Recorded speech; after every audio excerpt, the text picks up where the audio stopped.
Muy buenas tardes, amigos y amigas de Cátedra Cosco. Tengan ustedes, sean bienvenidos a esta edición.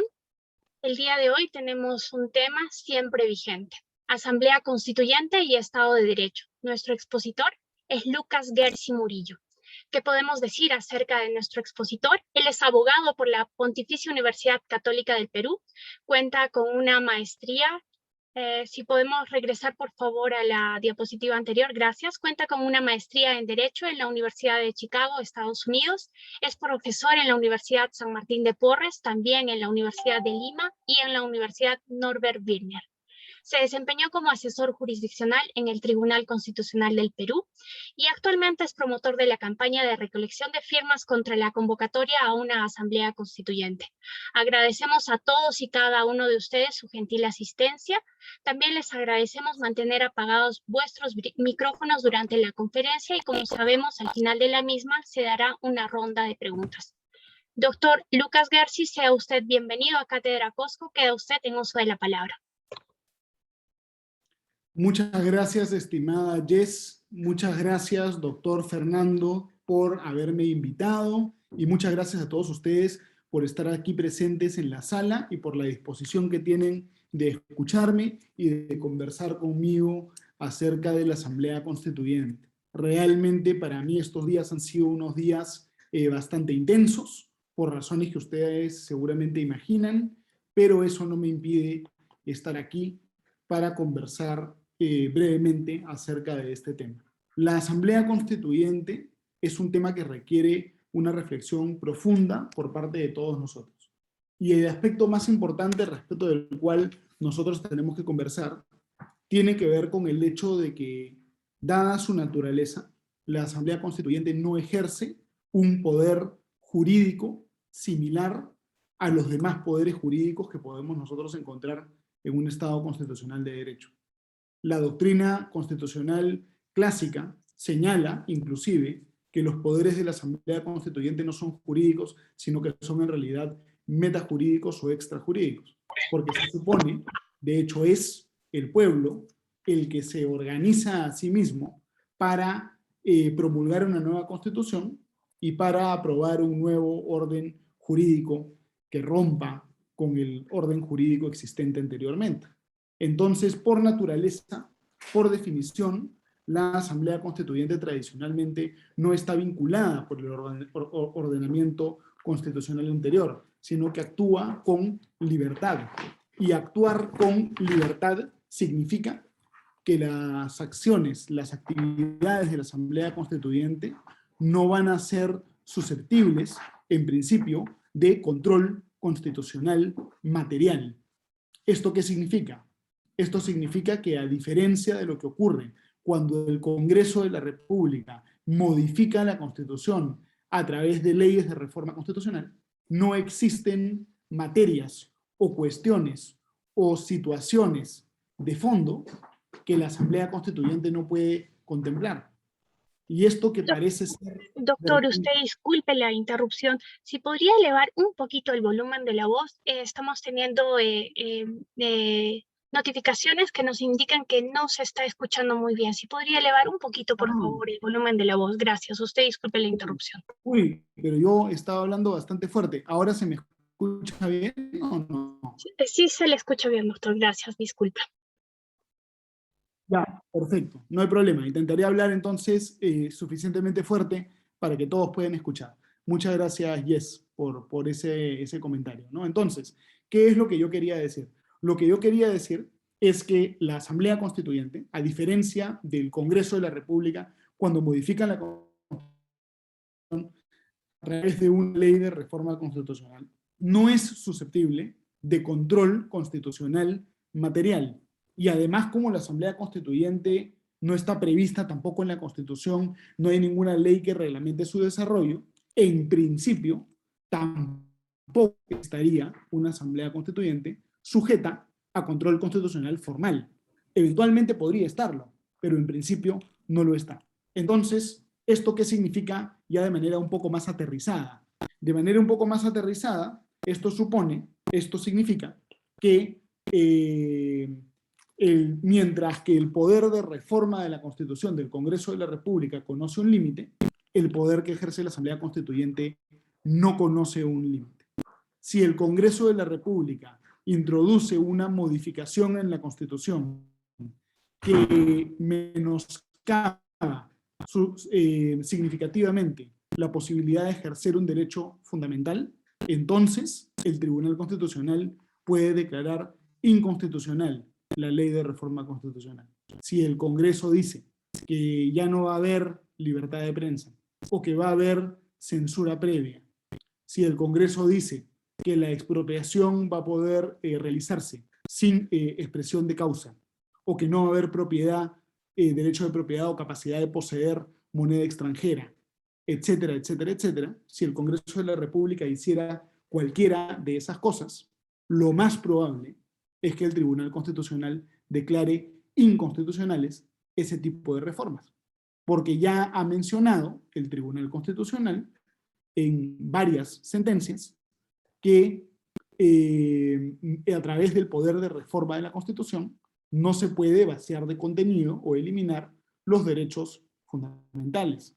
Entonces ahí tenemos un primer límite, el contenido constitucionalmente protegido de los derechos fundamentales. Y habría también un segundo límite, que es el respeto por los principios democráticos básicos y por todos aquellos principios que configuran la identidad republicana del Perú. Por ejemplo, si es que hubiera una ley de reforma constitucional que elimina los límites a la reelección presidencial, o que señala que el presidente puede disolver el Congreso en cualquier momento sin expresión de causa, o que señala que el Congreso puede vacar al presidente en cualquier momento sin expresión de causa, ese tipo de reformas serían también seguramente declaradas inconstitucionales por el Tribunal Constitucional. Entonces, el poder de reforma del Congreso, el poder constituyente derivado, está sujeto a limitaciones. Eso lo ha mencionado el Tribunal Constitucional en su famoso caso del año 2004, donde se declaró constitucional la ley que reformó la primera disposición final y transitoria de la Constitución, cerrando de manera definitiva el régimen previsional del Decreto Ley 20530, ¿no es cierto? Como ustedes seguramente recordarán, en esa oportunidad el Congreso de la República cerró este régimen previsional, de manera tal que habían personas que tenían la expectativa de tener cédula viva, tenían la expectativa de tener una pensión que estuviese atada con su remuneración, y luego ya no lo tuvieron. Entonces los pensionistas en esa oportunidad dijeron que esta reforma de la Constitución era inconstitucional. El Tribunal Constitucional dijo, las reformas de la Constitución sí pueden ser inconstitucionales si van en contra de un derecho fundamental, si van en contra de los principios fundamentales centrales de un Estado democrático. Pero en este caso, estos requisitos no se cumplen. Pero dejó la puerta abierta para que una ley de reforma constitucional sea declarada inconstitucional. Ese fue un primer caso, el caso del 2004, del Decreto Ley 20530. Luego hubo un segundo caso, que es un caso mucho más reciente, que es un caso que se produjo cuando se reformó la Constitución para prohibir la reelección de los alcaldes. Cuando se prohibió la reelección de los alcaldes, varios ciudadanos, seguramente varios alcaldes, juntaron también firmas y presentaron una demanda de inconstitucionalidad, argumentando que la ley de reforma constitucional que prohíbe la reelección de alcaldes era inconstitucional, porque vulneraba su derecho a ser elegidos. Y ahí el Tribunal Constitucional reiteró la línea jurisprudencial que ya había desarrollado en el caso del año 2004. Y dijo, en esta segunda oportunidad, que, nuevamente, hay un límite a la potestad del Congreso para reformar la Constitución, que ese límite es el contenido protegido de los derechos fundamentales, pero dijo, el TC, que en el caso concreto no se había vulnerado el derecho a ser elegidos, porque no existe tal cosa, o no forma parte del contenido protegido de este derecho fundamental, el poder ser reelecto de manera indefinida, o el poder ser reelecto, y que esta era una restricción razonable a ese derecho, ¿no es cierto? Entonces queda meridianamente claro a estas alturas en el Perú que el poder de reforma constitucional es limitado. Pero el Tribunal Constitucional también ha dicho, en una sentencia del año 2002, del Colegio de Abogados del Cusco, precisamente, que el poder de la Asamblea Constituyente no es susceptible de control constitucional. Y eso también lo ha dicho la doctrina constitucional por décadas. Eso es lo que todos saben. Hasta los estudiantes de primer ciclo de Derecho lo saben. La Asamblea Constituyente, una nueva constitución que es fruto del trabajo del poder constituyente originario, no es susceptible de control constitucional. No puede ser declarada inconstitucional. Entonces, esto significa que si se instala una asamblea constituyente en el Perú, esa asamblea constituyente podría redactar una constitución que no sea conforme con los criterios que un Estado de Derecho deba tener. Una asamblea constituyente podría eliminar los límites a la reelección presidencial y nadie podría protegernos de esa situación. O podría menoscabar significativamente el ejercicio de un derecho fundamental, como la libertad de prensa, o de otros derechos fundamentales, sin que nadie pueda jurídicamente hacer nada para protegernos de esa situación. Y lo mismo con la separación de poderes. Entonces, si es que alguien está interesado en reemplazar el Estado de Derecho, el gobierno constitucional en el Perú, con un autoritarismo o incluso con una dictadura, necesita la Asamblea Constituyente. Porque la Asamblea Constituyente es el único mecanismo jurídico que existe que te sustrae del control constitucional que está destinado a proteger el Estado de Derecho. La obsesión de ciertos sectores en el país por la Asamblea Constituyente, desde mi punto de vista, responde a este interés, a esta intención de reemplazar un Estado de Derecho seguramente con patologías, con desigualdades, con múltiples problemas, con múltiples reformas que se tienen que adoptar por un Estado que ya no sea propiamente constitucional. Entonces, esto es un punto sobre el cual yo los invito a todos ustedes a reflexionar. La Asamblea Constituyente es el único mecanismo que permite el desmantelamiento del Estado de Derecho. No estoy diciendo que todas las asambleas constituyentes lo van a hacer. Pueden haber asambleas constituyentes que no lo hagan. Pero si se quiere hacer eso, se necesita de una asamblea constituyente. Entonces, este es un primer punto que yo quiero que ustedes tomen en cuenta. El riesgo del poder absoluto. Hay un segundo punto que también es muy importante que se vincula con el primero. Este segundo punto tiene que ver con el riesgo de que mientras la Asamblea Constituyente redacta una nueva constitución, mientras la Asamblea Constituyente lleva a cabo este trabajo, la Asamblea Constituyente, en teoría, ejerce igual poderes extrajurídicos, metajurídicos, poderes absolutos. Entonces, mientras se redacta una nueva constitución, también existe espacio para que se cometan actividades que no son susceptibles de control constitucional y de que se cometan acciones que eventualmente podrían resultar arbitrarias. Y les pongo algunos ejemplos. La Asamblea Constituyente, si está en desacuerdo con una decisión del Congreso de la República, podría quizá invocar su naturaleza como representante plenipotenciario del pueblo para dejar sin efecto esa decisión adoptada por el Congreso de la República. Alternativamente, la Asamblea Constituyente podría invocar también su naturaleza de plenipotenciario del pueblo para revocar o desconocer o sustraerse a sí misma de la actividad jurisdiccional que pudiera realizar, por ejemplo, el Poder Judicial o el Tribunal Constitucional. Lo mismo con decisiones de otros organismos públicos. Podría, quizá, una Asamblea Constituyente incluso invocar su poder como plenipotenciario del pueblo para intervenir organismos del Estado y tomar decisiones en su nombre. Tomando decisiones, por ejemplo, en nombre del propio Congreso, de gobiernos regionales y municipales, del Ministerio Público, de la Contraloría, entre otros. Y esto que estoy diciendo yo, que suena a historia de terror, que suena a una utopía bastante improbable, ocurrió en Venezuela, prácticamente como lo estoy diciendo, cuando se convocó la Constituyente del año 1999. Y de hecho hay un excelente libro publicado por el profesor Alan Brewer Carías, que es un clásico del constitucionalismo latinoamericano, donde el profesor Brewer Carías, que fue uno de los únicos constituyentes de oposición en esa oportunidad, narra todo lo que se hizo en la Asamblea Constituyente Venezolana del año 1999.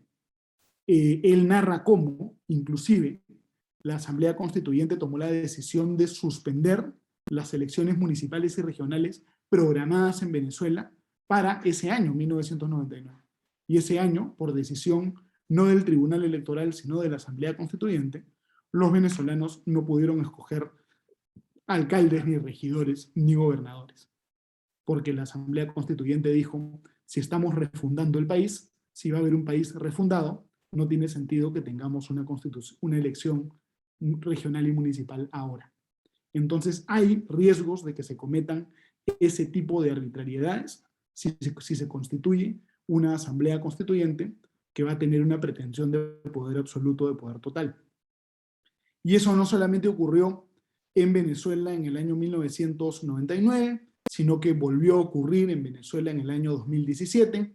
Todos ustedes seguramente recuerdan cómo esa asamblea constituyente dejó sin efecto decisiones del Congreso de la República de Venezuela y cómo también dejó sin efecto decisiones de la Sala Constitucional de la Corte Suprema de Justicia de Venezuela. Y en Ecuador, en el año 2007, ocurrió una situación parecida. Esa situación que se produjo en Ecuador fue básicamente lo siguiente, es una situación un poco cómica, pero que va en la misma línea de lo que ocurrió en Venezuela. Cuando se instaló la Asamblea Constituyente Ecuatoriana, la Asamblea Constituyente Ecuatoriana inmediatamente destituyó al presidente Rafael Correa y lo hizo jurar de nuevo, pero ante la Asamblea Constituyente. Eso era evidentemente un símbolo, evidentemente era un gesto, pero era un gesto con contenido. Y el contenido era que el poder de la Asamblea Constituyente era completo, que el poder de la Asamblea Constituyente era un poder total. Entonces, Asamblea Constituyente tradicionalmente, tanto en la teoría como en la práctica comparada, significa poder absoluto. Y el poder absoluto abre la puerta a la arbitrariedad absoluta. No garantiza la arbitrariedad absoluta. De repente los constituyentes terminan siendo personas sabias. De repente, por algún azar del destino, no se llegan a cometer arbitrariedades. Pero abre la puerta a que estas arbitrariedades se puedan cometer. Y esto es algo que yo creo que amerita una reflexión muy detenida por parte de todos nosotros. Yo creo que sería peligroso que se le otorguen estos poderes a una asamblea compuesta por personas electas democráticamente. Sería peligroso que se le otorguen estos poderes a una asamblea compuesta por juristas distinguidos, por personas muy preparadas, por gente, digamos, con gran experiencia. Incluso si seleccionamos a los mejores y les entregamos poder absoluto, hay un riesgo de que el poder absoluto pueda degenerarse y dar lugar a un resultado no deseado. Entonces, estos son problemas inherentes a la Asamblea Constituyente. El problema no es un problema de oportunidad, no es un problema de personas, no es un problema de que está mal ahora, pero en 5 años va a estar bien. No es un problema coyuntural. Este es un problema estructural, esencial de lo que significa una Asamblea Constituyente. Hay personas que podrían decir que el poder de la Asamblea Constituyente no tiene por qué ser absoluto, que nosotros podemos crear un marco jurídico donde redefinimos lo que es una Asamblea Constituyente y precisamos que su poder va a ser limitado, tal y como han intentado hacer en Chile recientemente. Pero eso va en contra de la práctica tradicional, va en contra de la doctrina constitucional, y no es claro que una limitación de ese tipo vaya a poder ser aplicada en la práctica en nuestro país. Tal y como está el estado de la cuestión ahora, el poder de una asamblea constituyente sería ilimitado. Eventualmente podría quizás ser limitado, pero el fundamento práctico y teórico y la experiencia existente nos indica que el poder sería, tanto en la teoría como en la práctica, ilimitado. Entonces, este es un primer grupo de cuestiones que tenemos que considerar. Hay una tercera cuestión que creo que es importante considerarla, que tiene que ver con la conformación, con la eventual conformación de una asamblea constituyente. Yo tengo la impresión, y podemos debatir acerca de esto después, de que en América Latina y en general en el mundo occidental, la democracia representativa está en retirada y que hay mecanismos alternativos a la democracia representativa que están empezando a ganar espacios. Y varios de estos mecanismos deben preocuparnos. La propuesta de asamblea constituyente que se ha planteado para el Perú, y esto lo dijo el presidente de la República cuando era candidato en una elección que dio en Canal N al señor Enrique Castillo, el presidente de la República dijo, ¿no?, que desde su punto de vista, solamente el 60% de los asambleístas constituyentes deberían ser electos por los peruanos a través de un proceso electoral. Y el 40%, dijo él, deberían ser designados indirectamente por organizaciones de la sociedad civil, tales como colegios de abogados, asociaciones profesionales, grupos empresariales, sindicatos, etc. Entonces se está planteando que la Asamblea Constituyente tenga una composición parcialmente democrática y parcialmente corporativista. Y esta conformación parcialmente democrática y parcialmente corporativista es exactamente la misma conformación que tuvo la Asamblea Constituyente de Venezuela del año 2017. Y a su vez es muy similar a la conformación que tenían órganos representativos o órganos legislativos de los países fascistas en el siglo XX. El Estado Novo de Oliveira Salazar en Portugal tenía órganos con composiciones muy similares a estas. Lo mismo la España de Franco. Lo mismo la Italia de Mussolini. Entonces, por algún motivo que yo no logro entender exactamente de dónde se origina, en América Latina en el siglo XX y XXI se resucitan estos viejos mecanismos semicorporativistas y semidemocráticos que existieron en la primera mitad del siglo XX en estos países europeos que yo he mencionado, ¿no? Entonces, esta situación plantea varios problemas. Plantea un problema de legitimidad democrática, porque en el Perú realmente tenemos organizaciones sociales representativas y con legitimidad democrática. La respuesta es que no. Si nosotros viviésemos en un mundo fordiano, en un mundo tradicional del siglo XX, que quizá nunca existió, de repente este mecanismo sería menos malo.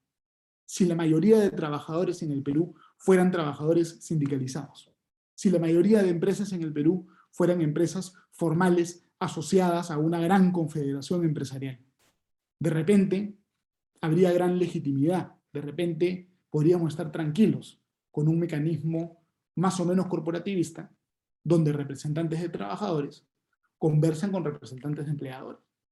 Pero en un país con 75% de informalidad o más, ahora después de la pandemia, ¿podemos realmente pensar que un mecanismo de este tipo va a representar a la sociedad? La respuesta es que no. Argumentar lo contrario sería autoengañarnos. En el Perú hay tantas asociaciones profesionales que sería muy difícil realmente escoger a un grupo de asociaciones que nos representen a los peruanos en la constituyente y que eso sea neutral. Sea lo que se escoja, va a haber un efecto distorsionador en la composición de la Asamblea Constituyente. Incluso si lo hacemos de buena fe, va a haber un efecto distorsionador. Porque el Perú es un país complejo. Y la decisión de incluir a alguien va a suponer la decisión de excluir a alguien. Y decidamos lo que decidamos, van a haber incluidos y excluidos. Y van a haber intereses sobre representados en la constituyente e intereses subrepresentados en la constituyente. Entonces, por donde se le mire, un mecanismo semicorporativista plantea déficits democráticos muy significativos. Déficits democráticos que se pueden agravar significativamente si es que uno toma en cuenta que mecanismos de este tipo, en la práctica, le dan a algunos ciudadanos doble voto. Si se le otorga, por ejemplo, un constituyente a los ronderos.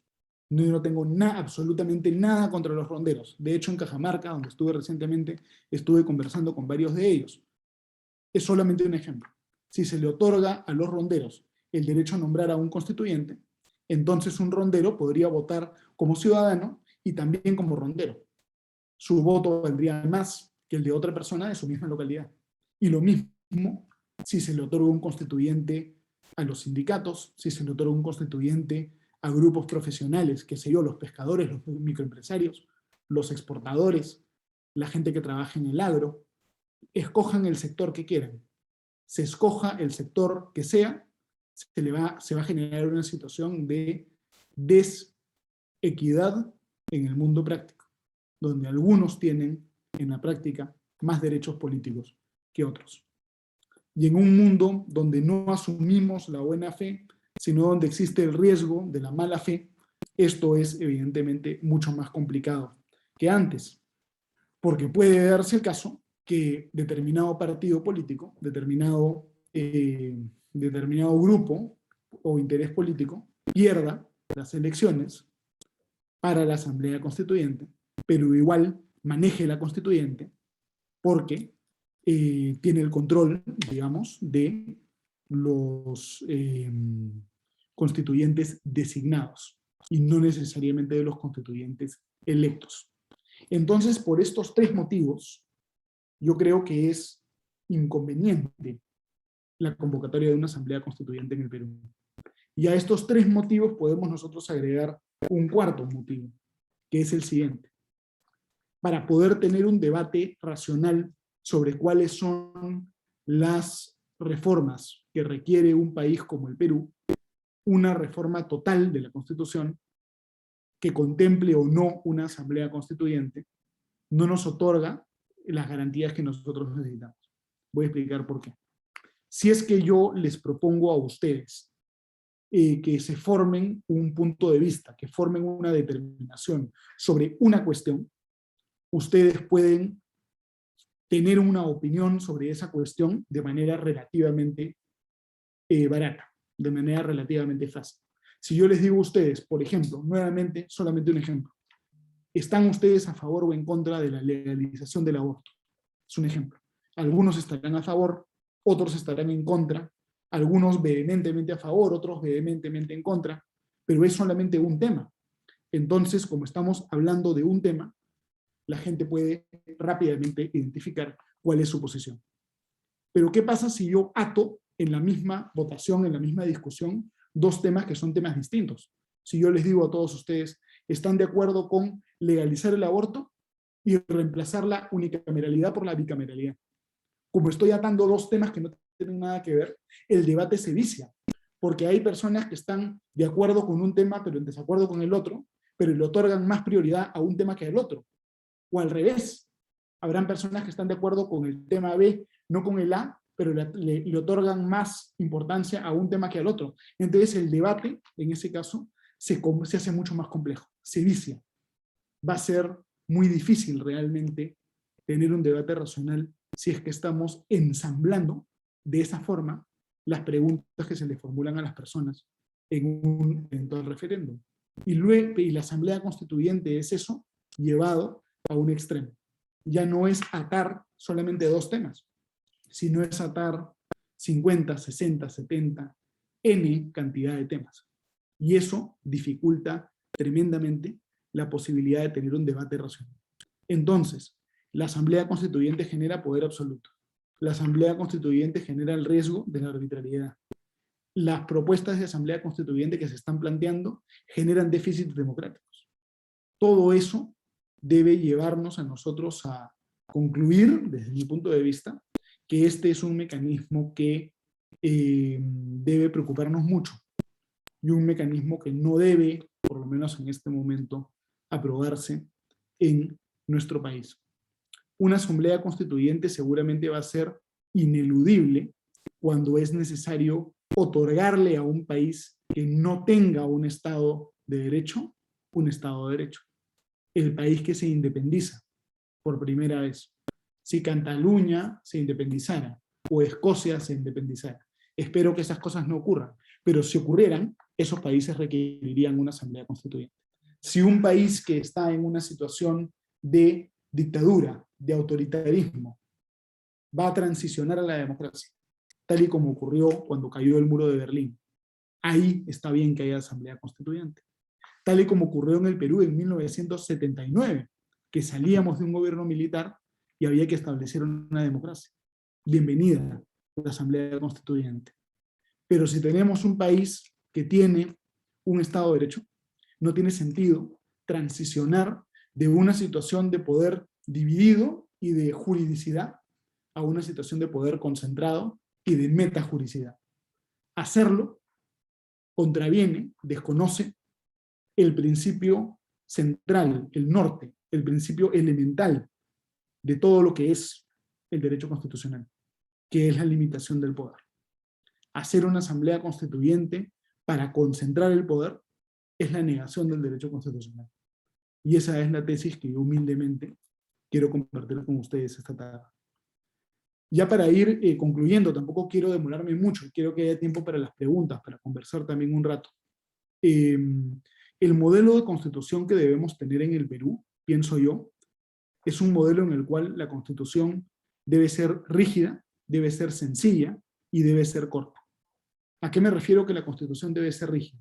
Una constitución debe ser rígida, es decir, no cambiarse por mayoría simple, no cambiarse muy rápidamente, sino cambiarse cuando hay un grado muy consenso que habilite el cambio, porque si la constitución no es rígida, entonces la constitución no cumple su finalidad de limitar el poder, sino que la constitución se convierte en una especie de espejo que lo que hace es reflejar el poder. Si nosotros queremos que la constitución limite el poder y no lo refleje, la constitución tiene que ser rígida. Y la mayor parte de constituciones que existen hoy en día en el mundo moderno son constituciones rígidas. Por eso es que todo lo que entra a la constitución se sustrae de la democracia. Si nosotros todo nuestro programa político, toda nuestra ideología política, la ponemos en la Constitución, lo que estamos haciendo es ponerle un corsé, una camisa de fuerza al debate político. Todo lo que la Constitución abarca, la democracia deja de abarcar. Entonces, una Constitución muy larga, muy extensa, lo que termina haciendo es asfixiando la capacidad de tener una sociedad pluralista, la capacidad de tener un debate político viable. Por eso es que las constituciones demasiado largas, o que plantean aspiraciones, que plantean deber ser, que plantean visiones de un país ideal, probablemente no son del todo compatibles con una sociedad abierta. Hay un profesor de la Universidad de Chicago, llamado Tom Ginsburg, que tiene varias investigaciones, ¿no? Y una de sus investigaciones, por ejemplo, revela que aquellos países que tienen constituciones más largas tienden a ser países más pobres que los países que tienen constituciones más cortas. Y que aquellos países que tienen constituciones más largas tienden a ser países más corruptos que aquellos que tienen constituciones más cortas.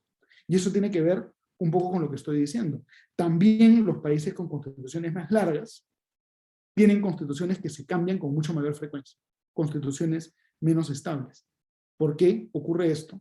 Porque una constitución que plantea una visión ideal del mundo encorseta la democracia, genera conflicto, no genera legitimidad y termina cambiándose permanentemente. Entonces la Constitución probablemente no tiene que ser muy larga.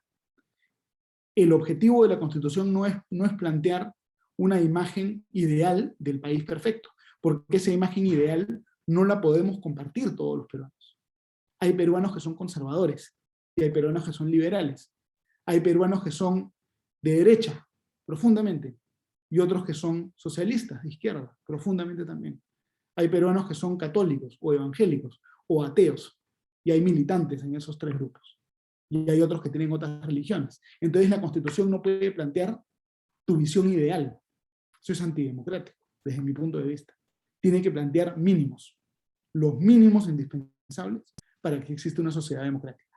Los derechos fundamentales, los principios que estructuran la organización del Estado, los mínimos. Y encima de esos mínimos ya no hay constitución, si no hay debate democrático y discusión democrática. Yo creo que esa es la visión de constitución que debemos nosotros tener, corta, sencilla, con legitimidad, rígida, estable, de manera tal también que los ciudadanos, las personas, puedan conocer la Constitución. No solamente los abogados, los profesores de derecho, sino las personas también. Y de esa forma se va generando una identificación con la Constitución. La Constitución de los Estados Unidos, que es probablemente la Constitución más exitosa del mundo, no solamente por la longitud de su vigencia, sino también por la continuidad democrática que existe en los Estados Unidos y por la fuerza del principio de separación de poderes en este país. Es una Constitución que tiene 6 artículos. Tiene como 20 enmiendas, 24 o 25 enmiendas, y solo 6 artículos. Es una Constitución muy corta. Y los ciudadanos norteamericanos a menudo caminan con una pequeña Constitución en el bolsillo o en la guantera del carro y conocen, si no toda la Constitución, buenas partes de la Constitución, incluso de memoria. Entonces, ese es el objetivo que tenemos que nosotros buscar para construir Estado de Derecho en el Perú. Una Constitución estable, no una Constitución que esté hecha con la coyuntura o que tenga por objetivo triturar al adversario político, sino una Constitución que sea estable, que vaya cambiando paulatinamente, que vaya mejorando paulatinamente y que podamos todos considerar nuestra Constitución. Es verdad que la Constitución de 1993 se aprobó después de un golpe de Estado y que además se aprobó en un referéndum donde probablemente hubo fraude. Yo soy una persona que reconoce la verdad histórica. No voy a venir aquí a fingir que no conozco la verdad histórica. Probablemente la Constitución de 1993 se aprobó con fraude y fue aprobada por un gobernante que tuvo episodios dictatoriales, autoritarios o inclusive dictatoriales. Hay que reconocer las virtudes que ese gobierno quizá pudo tener, pero también denunciar con mucha fortaleza sus defectos. Pero ese origen espurio de la Constitución no justifica generar un espacio de poder absoluto que puede dar lugar a otra Constitución igual o más espuria.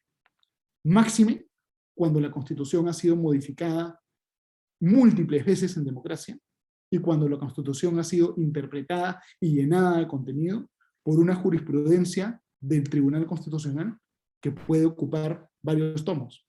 Porque la Constitución tampoco es en el fondo solamente el texto del documento, sino también las interpretaciones que se deducen de él y las reglas jurídicas que determinan cómo es que se aplica ese texto y cómo es que se entiende ese texto.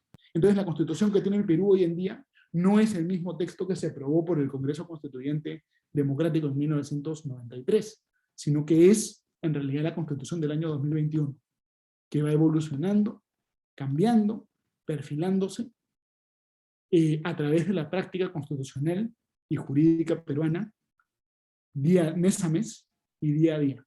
Y así es como debemos entender una Constitución. Entonces, por todos estos motivos, es que nosotros hemos iniciado pues la campaña de recolección de firmas en contra de la Asamblea Constituyente. La Constitución no dice nada de la Constituyente, ni la permite, ni la prohíbe, hay un silencio. Ese silencio es interpretado de manera disímil por diversos abogados. Algunos interpretan el silencio como prohibición implícita, tales como Aníbal Quiró, Natalia Ambrimo. Otros abogados interpretan el silencio de manera permisiva, dicen, si la Constitución no dice nada, sí se puede la constituyente, porque el pueblo siempre puede una constituyente. Entonces, frente a ese silencio, lo que proponemos nosotros es un proyecto de ley de reforma constitucional para prohibir de manera expresa la Asamblea Constituyente, reemplazando el silencio por una prohibición mucho más clara. Y eso con la finalidad de motivar un debate nacional acerca de lo que es la Asamblea Constituyente y de los riesgos que ésta supone, para que no haya una imposición de la Constituyente a una ciudadanía desinformada, sino para que tengamos oportunidad de debatir y discutir a lo largo de todo el Perú acerca de estos temas, para que estemos prevenidos de lo que este debate significa y cuando llegue el momento pueda tomarse una decisión más informada.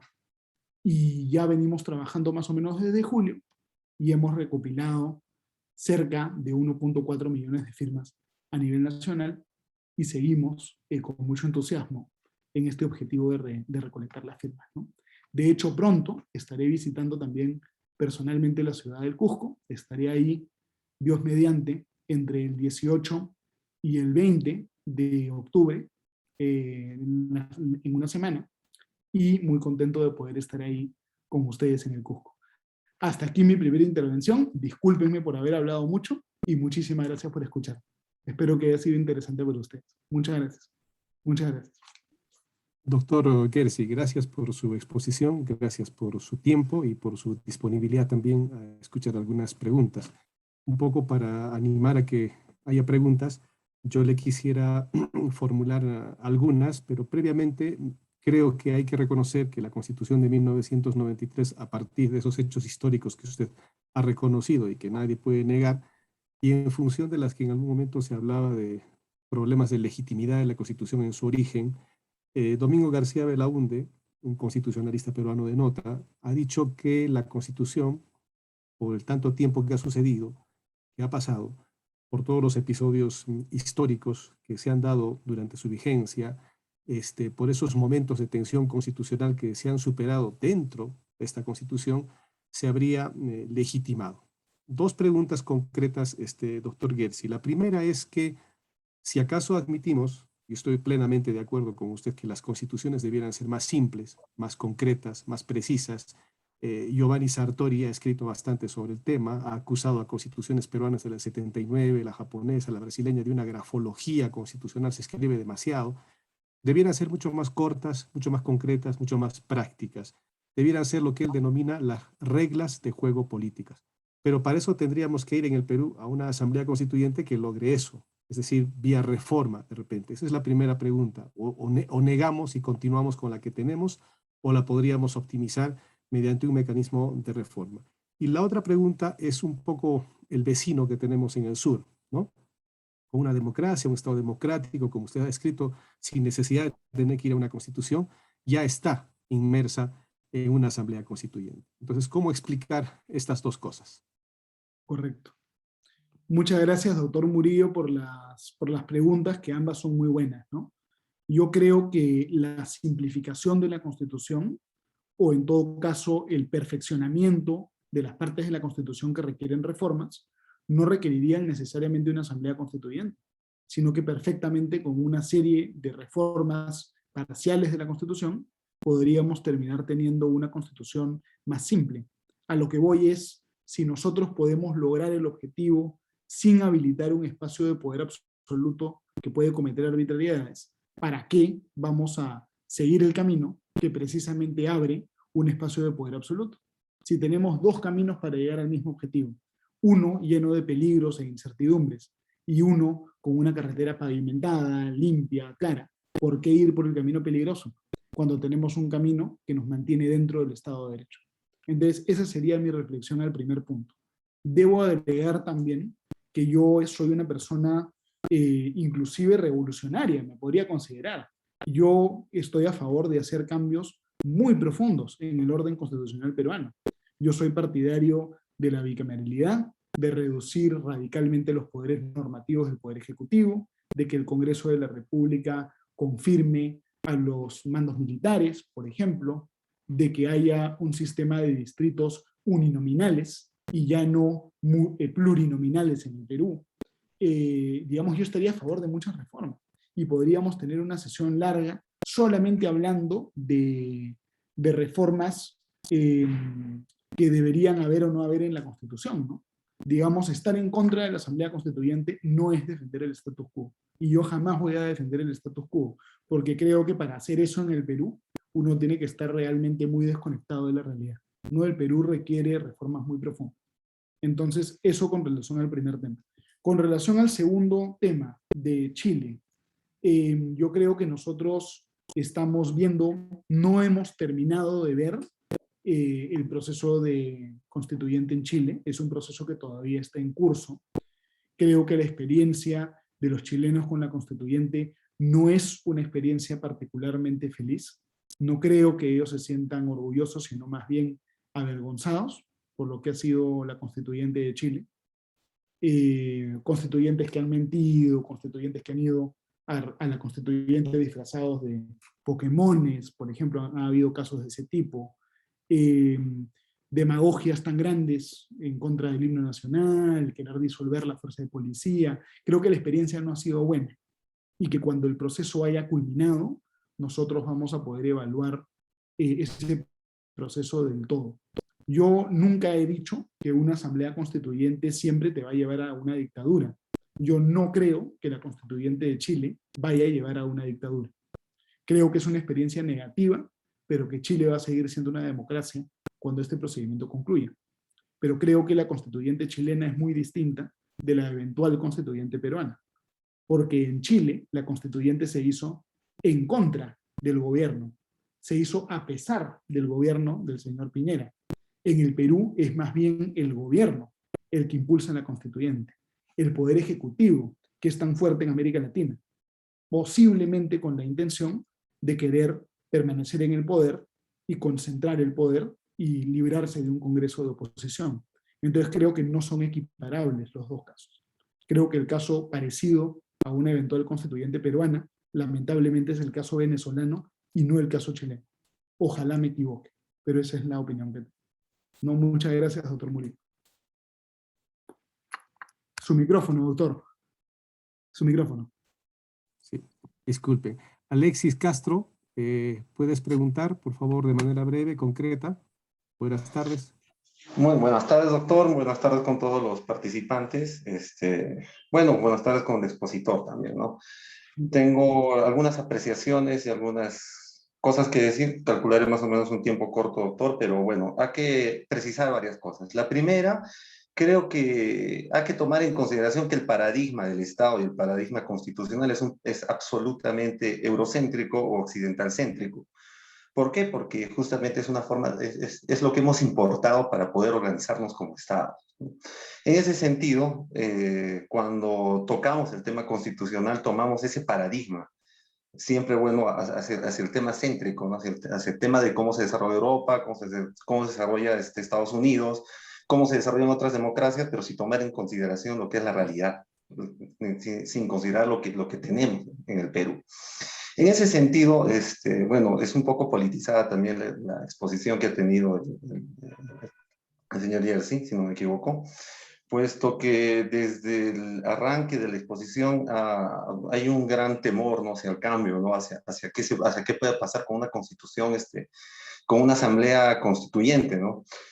Bueno, hay que tomar en consideración que para poder constituir o para poder hacer una constitución, debe constituirse a través del poder popular, del poder del Estado, del pueblo, porque es un derecho inherente al pueblo. No se puede prohibir un derecho inherente al pueblo. La Constitución está por debajo del poder constituyente.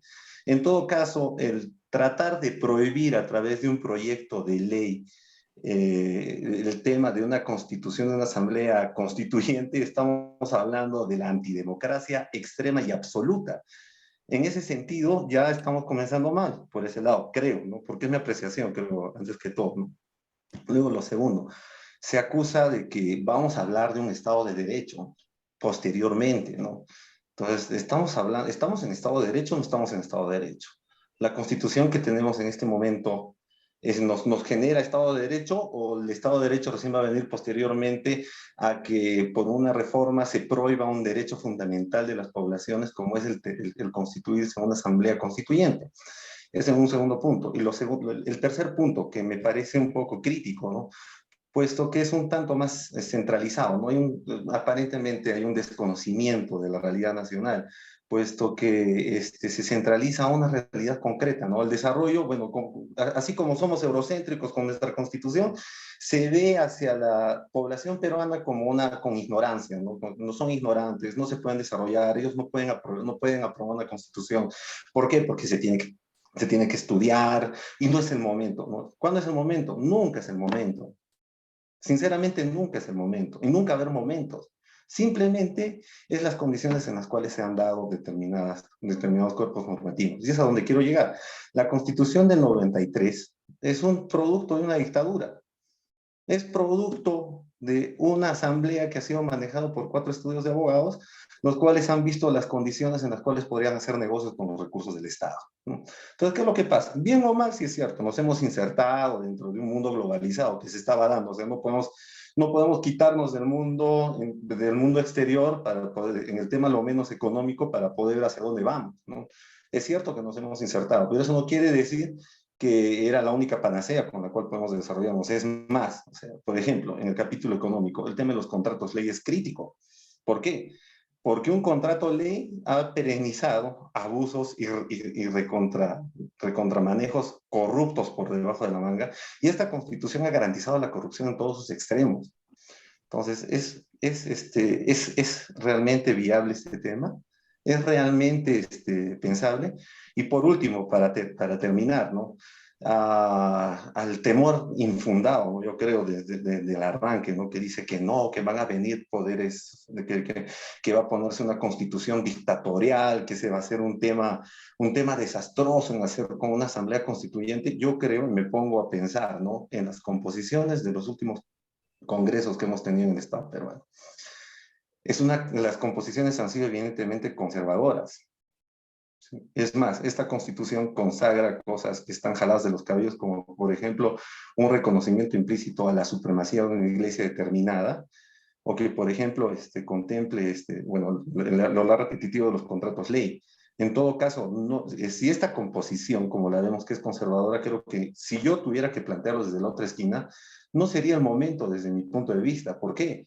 Porque esta composición conservadora haría que haría más dura la forma para el Estado peruano en una sociedad tan pluricultural y multiétnica, en la cual se entiende solamente como democracia lo que se piensa desde una capital, desde una macrocefalía, y no se desarrolla a partir de una democracia absoluta, regionalizada, con criterio para poder disponer de los recursos. Acá nadie quiere meterle la mano al bolsillo a nadie se le va a quitar su posición económica, sus negocios. El negocio está hecho, los negocios tienen que funcionar, el mundo funciona así, pero el ser sociales, el responder a la colectividad, eso está en deuda y pendiente en el Estado peruano. Entonces, creo desacertada la proposición, inclusive antidemocrática, de prohibir la voluntad popular, ¿no? Creo que inclusive en una impugnación ante el Tribunal Constitucional y por último ante una corte internacional, decaería en inconstitucional. Esa sería mi participación, doctor. Muy amable. Gracias. Gracias, Alexis. Gracias. Doctor Gersi, sus comentarios. Sí, muchas gracias, doctor Murillo. Alexis, bueno, yo creo que su comentario es desacertado. Tenemos evidentemente varias discrepancias y, bueno, pero este tipo de eventos sirven precisamente para procesar las discrepancias, ¿no? Primero, el tema de que si el modelo de Estado constitucional es eurocéntrico. Sí, por cierto, es eurocéntrico. Digamos, el concepto de constitución proviene de la antigüedad clásica europea. El primer estado donde probablemente hubo una forma de gobierno constitucional en el mundo moderno fue Inglaterra, y la primera constitución escrita rígida fue de los Estados Unidos, seguida por la de Polonia, ¿no? Pero el hecho de que el modelo constitucional de gobierno limitado provenga de la tradición occidental significa que eso es malo y que debemos nosotros buscar, digamos, recurrir a modelos políticos propios de otras tradiciones. Digamos, es malo el constitucionalismo porque es occidental. Los japoneses deberían volver a la época de los shogunes y no tener su sistema constitucional. Igual con los surcoreanos, ¿no es cierto? Los pueblos de América Latina deben dejar de tener un gobierno constitucional. Digamos, no me queda clara cuál es la propuesta, ¿no? Más allá de un argumento, pues, emocional, yo no entiendo cuál es la propuesta, ¿no, señor Alexis? Perdón, creo que no iba en ese sentido, ¿no? Porque no estamos diciendo que estamos saliendo de ese marco. El marco está establecido, estamos en estados. O sea, creo que no está bien entendido. Estamos en un momento de la historia en que el mundo funciona a partir de estados. Señor Alexis, yo no lo interrumpí a usted, ¿no? Déjame terminar. Entonces, con todo respeto, ¿no? Ese es un primer comentario, ¿no? Segundo, yo sí le tengo miedo al poder absoluto. Creo que cualquier persona racional debe tenerle miedo al poder absoluto. minimizar el escepticismo, el temor al poder absoluto, desde mi punto de vista revela que no hay una convicción democrática muy profunda, porque es un hecho que la Asamblea Constituyente, que usted reclama como un derecho fundamental, señor Alexis, podría dar lugar a un Estado que ya no es un Estado constitucional. Entonces, para mí, la vigencia del Estado constitucional es suficientemente importante como para querer bloquear la posibilidad de que el Estado constitucional se desarme. Y yo sí le tengo miedo al poder absoluto, porque el poder absoluto puede dar lugar a arbitrariedad absoluta. Entonces usted puede comentar de manera aparentemente ligera, ¿por qué le tiene miedo al cambio? ¿Por qué le tiene miedo al pueblo? Por supuesto que le tengo miedo a cualquier cuerpo colegiado que ejerce poderes absolutos, porque podría eliminar principios democráticos o derechos fundamentales sin que exista un mecanismo jurídico que pueda defendernos de eso. Entonces, nosotros éticamente vamos a estar dispuestos a aceptar, a calificar como derecho absoluto, como derecho fundamental, colectivo, la posibilidad de crear un espacio de poder absoluto. Disculpe, señor Alexis, pero yo creo que no es aceptable que exista tal cosa como un derecho al poder absoluto, ¿no? Por ejemplo, el señor Evo Morales, él planteó ante el Tribunal Constitucional de Bolivia la tesis, la hipótesis, de que podía haber un derecho fundamental a la reelección indefinida, ¿no? Yo creo que eso ya es pervertir un poco los conceptos. No hay derecho fundamental al poder absoluto. Yo no creo que haya derecho fundamental a la Asamblea Constituyente. Máxime, cuando en América Latina en el siglo XXI las asambleas constituyentes se han convertido en un mecanismo para transformar gobiernos más o menos democráticos en gobiernos más o menos autoritarios. Entonces, yo entiendo, yo he leído la doctrina constitucional, yo he leído a Carl Schmitt, que dicho sea de paso era un jurista que justificó el régimen nazi en Alemania, ¿no es cierto? Carl Schmitt va a ser la vara con la cual medimos todo, de ninguna manera, ¿no? Yo creo que tenemos que reconocer que la Asamblea Constituyente es algo peligrosísimo.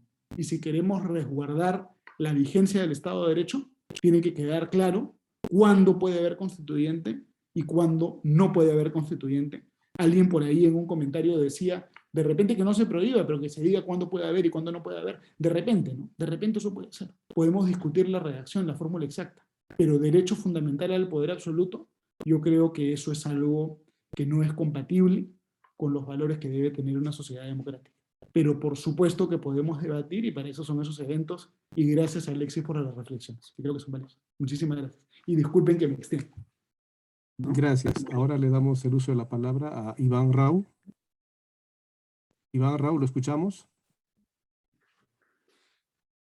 Su micro, Iván Rau. ¿Cómo está? ¿Qué tal? Sí, lo escuchamos. Gracias, Lucas. La verdad ha sido muy interesante la exposición que has hecho. Como dicen, el tema no solamente es un tema teórico, ¿no? Yo creo que el marco teórico que has planteado resulta bastante interesante, pero esto también tiene que ser contrastado con el tema de la realidad, ¿no? O sea, por ejemplo, el señor Alexis comentaba temas por qué tenerle miedo al pueblo.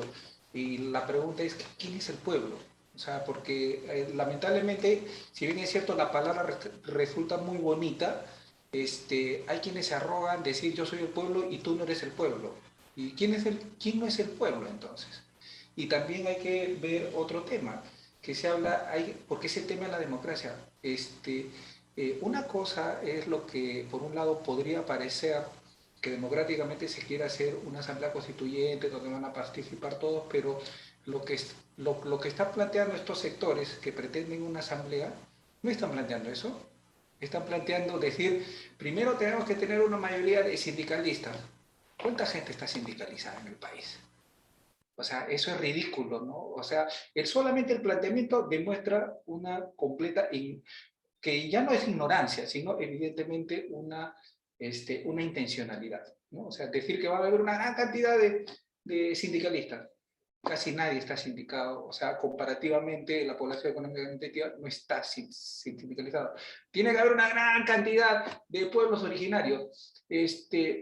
Mis padres son provincianos, mis abuelos han vivido toda la vida en la tierra, y ¿cuál es el porcentaje de representación que se va a tener? ¿cómo se va a mantener eso? Entonces, del momento que yo me vine a Lima, me vine a estudiar, ¿ya dejé de ser del pueblo entonces? O sea, esas cosas que resultan muy bonitas, yo creo que hay que enfrentarlas, como dices, de la manera más pragmática, ¿no? Esto no es un tema, pues, de poesías, este es un tema de pragmaticidad, este es un tema de ver la realidad. Y si no, veamos, pues, los casos que pasan en Bolivia, los casos que pasan en Venezuela. O sea, acá no hay que ver teoría, hay que ver realidades y hechos. Como dicen en el fútbol, estos son hechos, no opiniones. Y creo que debemos ir por ese lado, ¿no? Más bien habría que justamente plantearnos sobre ese punto de vista, ¿no? O sea, yo por mi malformación de ingeniería me voy más por los hechos, tal vez por el tema del derecho podemos hacer un poco más de retórica, pero creo que debemos incidir más en los hechos y en la realidad, ¿no? Gracias. Gracias, Iván Rao. Sus comentarios, doctor Lucas Gersi. Muchas gracias, doctor Murillo. No, solamente quiero manifestar que estoy de acuerdo con lo que ha mencionado Iván. Digamos, evidentemente, el señor Alexis dijo que mi exposición había sido politizada. Evidentemente, hay un contenido político en lo que yo estoy haciendo. Es imposible hablar de constitución y no hablar de algo que tenga un contenido político. Entonces, esto es jurídico, sí, es político también, y hay algo muy importante que ha señalado el señor Rau, que yo destaco, ¿no? ¿Quién es el pueblo? Solamente los individuos tienen opiniones, solamente los individuos expresan opiniones. El pueblo no se manifiesta como pueblo, sino que nosotros llamamos pueblo a la suma de las voluntades individuales. Cuando se escoge una asamblea constituyente y no se respeta un procedimiento democrático para escogerla, sino un procedimiento corporativista, entonces la Asamblea Constituyente no está hablando en nombre del pueblo, está hablando en nombre de una concepción distorsionada del pueblo. Entonces, para empezar, debería la Asamblea Constituyente convocarse de manera completamente democrática, lo cual también sería problemático, pero por lo menos menos problemático, ¿no? El pueblo no es el Congreso, ni la Asamblea Constituyente, ni el gobierno. El Congreso, la Asamblea Constituyente, el gobierno, son personas que tienen sus propios intereses, sus propios sesgos, que están representando al pueblo y que el pueblo tiene que fiscalizar lo que ellos hacen. Pero esa fiscalización es costosa y muchas veces los representantes, entre comillas, le sacan la vuelta a los representados. Entonces, el pueblo no existe como existimos los individuos. No existe el pueblo como existimos los individuos. Entonces es muy importante cuando nosotros hablamos de cuestiones públicas que tengamos en cuenta esos temas también, ¿no? Ese es el comentario que quería hacer. Gracias, doctor Gersi. No veo otras preguntas. No sé si, doctor Gersi, le concedemos una participación a Alexis. Sí, claro, para el derecho de réplica, en todo caso. Ok, Alexis, de manera breve, por favor. Claro que sí. Doctor, Bienvenido. gracias, muy amable. Doctor Jersey, bueno, a lo menos la amabilidad y gracias. Bueno, debo compartir con usted algo muy puntual, ¿no? El poder absoluto, ¿sí? Si vamos a la Constitución de 1993 y al personaje que generó la Constitución de 93, quería el poder absoluto. Postuló el año 2000 para seguir en el poder y posiblemente en una ucronía que podamos plantear de manera inteligente, el señor hubiese hecho el poder absoluto, ¿no? Igual que comparto con usted sobre el tema que pasó en Bolivia, ¿no? Porque el poder absoluto no es bueno. Hay que ser inteligentes también, porque nosotros debemos construir nuestro propio constitucionalismo, y eso hay que ser claros, ¿no? El poder absoluto no es bueno, totalmente de acuerdo, y todo debe ser en democracia, ¿no? Pero esos mecanismos autoritarios han sido fijados en esta Constitución y creo que se necesita cambiar. Por ejemplo, ¿no? Ni no podemos hacer partes en la Constitución, ¿no? Eso en un primer punto. ¿Quién es el pueblo? ¿No? Es una muy buena pregunta. ¿Quién es el pueblo? El pueblo es la gente que ha electo a todo el fujimorismo que está metido en el Congreso de la República, y dentro de ellos es toda la gente que también está avalando a toda la gente que contrata, que está metida en casos de corrupción tremendos, ¿no? Ese es el pueblo. Lastimosamente es el pueblo que nos toca. ¿Sí? O sea, hay que equipararlo por todos lados, ¿no? En ese punto, ¿no? Luego, también con el anterior, no tome el nombre, con el anterior participante, es cierto, Hay gente que exige cosas como, por ejemplo, con los sindicatos. Los sindicatos es un grupo, es el grupo organizado de trabajadores, pero es lógicamente desde una construcción de ver la sociedad. Pero los sindicatos también han sido demolidos por la Constitución 93. Entonces, si hablamos que no existen los sindicatos, pues también encontramos un grave problema en la Constitución 93 que restringe los derechos laborales. Entonces, ya tenemos otro problema ahí. Y luego otro, los derechos de los pueblos originarios no son derechos a voto, no son derechos de elección, son derechos inmanentes del ser humano. Entonces, eso no quiere decir que sea una situación también que determine la Constitución, pero son actores de una pluralidad de personas que participan dentro de un Estado. Y bueno, los pueblos originarios han sido abusados con esta Constitución. Se han suprimido sus derechos por el Convenio 169, no hay consulta previa práctica, se tiene el tema de que cuando las mineras quieren y convocan a la policía y al ejército, incentivados, eliminan gente sistemáticamente. ¿Para qué? Para lograr que no se les vengan encima, ¿no? Entonces, luego otro punto, ¿no? Y eso también, más que sugerencia, es también para entrar al debate nacional, ¿no? No podemos tomar en cuenta ni Venezuela, ni Cuba, ni Chile. Esos son cucos que nos meten los poderes fácticos que están con los medios de comunicación y que están protegiendo, evidentemente, sus intereses económicos.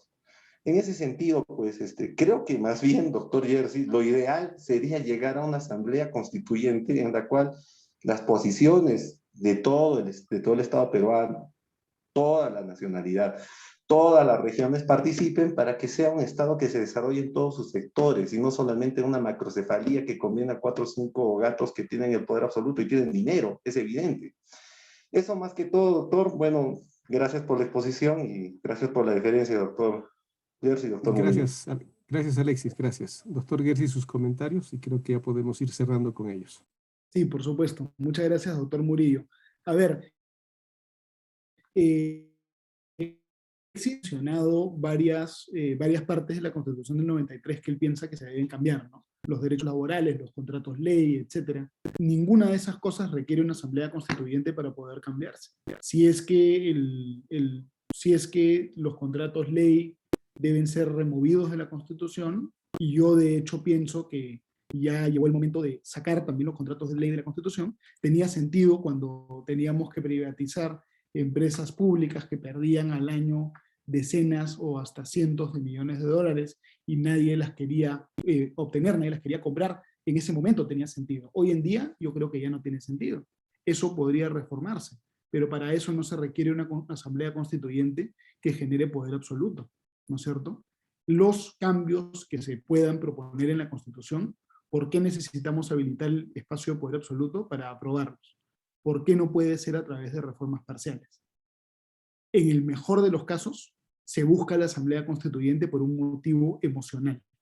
Porque a mucha gente, no digo que sea el caso de Alexis, pero a mucha gente le molesta que la Constitución fue aprobada por Alberto Fujimori, que fue una persona autoritaria, ¿cierto? Pero ese es un argumento emocional. ¿Realmente vale la pena, por motivos emocionales, permitir que se instale un gobierno autoritario en el Perú? O por lo menos abrir la puerta a que ello ocurra. ¿Vale la pena realmente correr ese riesgo? Entonces yo creo que la respuesta a eso es definitivamente no. Hay que hacer cantidad de cambios en el Perú. En el tema de la minería, de los recursos naturales, hay que hacer cambios. Quien es dueño de la tierra debe ser dueño también de los recursos naturales del subsuelo, por ejemplo. En los Estados Unidos, quien encuentra mineral debajo de su tierra se pone feliz porque va a ser millonario. Puede contratar con una empresa, puede no contratar. En el Perú, quien encuentra recursos naturales en su tierra, no tiene ningún título a ellos, serán concesionados a un tercero y pueden aprobar una explotación minera contra su voluntad, con las justas le van a dar consulta previa, por ejemplo. Entonces, hay cantidad de cambios que se pueden debatir, pero de ahí no se deduce que sea una buena idea la Asamblea Constituyente. Entonces, bueno, hasta aquí mi exposición. Realmente muchas gracias por sus comentarios. Espero que haya sido interesante para ustedes y ya pronto seguramente voy a estar en el Cusco para hablar de estos temas y a lo mejor podremos vernos ahí personalmente también. Muchísimas gracias.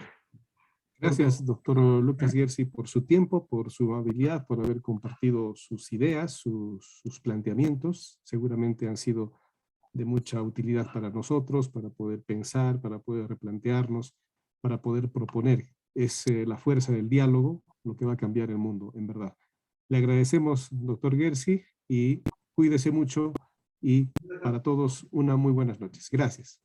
Muchas gracias, Fernando. Muy buenas noches. Gracias. Buenas Nos tardes. vemos. Gracias a Ya. todos. Chao. Chao, Nos chao. vemos, Gracias nos vemos. por los comentarios. Gracias.